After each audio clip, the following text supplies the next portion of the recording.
बोल जयकार बोल मेरे श्री गुरु महाराज की जय। श्री परमहंस दयाल जी महाराज की जय।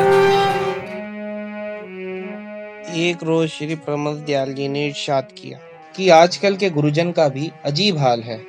शिष्यों को मुफ्त का गुलाम समझकर बैल की तरह जोतते हैं। अगर कोई दृढ़ भाव और भक्ति भाव से कुछ सेवा टहल कर ले तो दूसरी बात है, मगर उसका फल भी जिस तरह हो सके उसको देना चाहिए।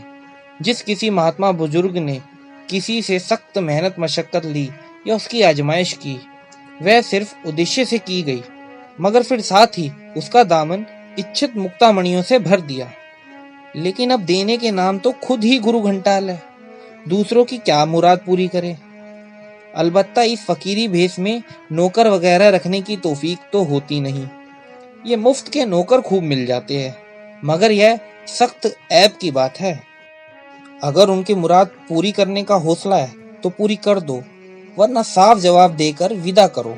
लोगों के सिर पर अश्रद्धा का टीका मुफ्त लगाया जाता है। ऐसे ही एक महानुभव है, उनका यह कहना है कि हमने तो सब फकीर और महात्मा ऐसे ही ढोंगी देखे हैं।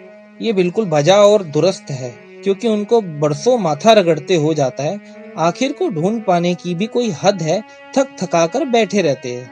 नकल है कि किसी साधु के पास कोई भक्त हाजिर हुआ। उन्होंने फौरन कंठी बांधकर उसको चेला बना लिया और लक्ष्मण दास नाम रख दिया। दिन रात खिदमत लेनी शुरू कर दी और सबक ये पढ़ाते थे कि तन मन धन से गुरु की सेवा करो, जो कुछ मिलता है गुरु की सेवा से मिलता है। एक मर्तबा गुरुजी ने जगन्नाथ की यात्रा का इरादा किया।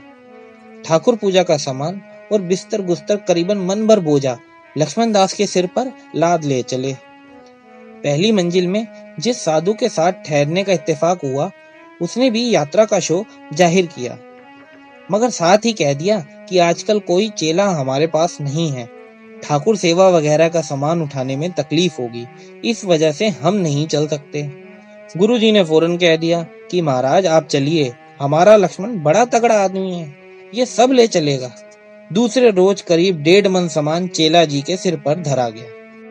दूसरी मंजिल पर जिस साधु के स्थान पर टिकने का इत्तेफाक हुआ, उनको भी यात्रा का शौक दामनगीर हुआ, मगर बोझा उठाने का टांट में बूता ना था, इसलिए हिचर मिचर सी करने लगे।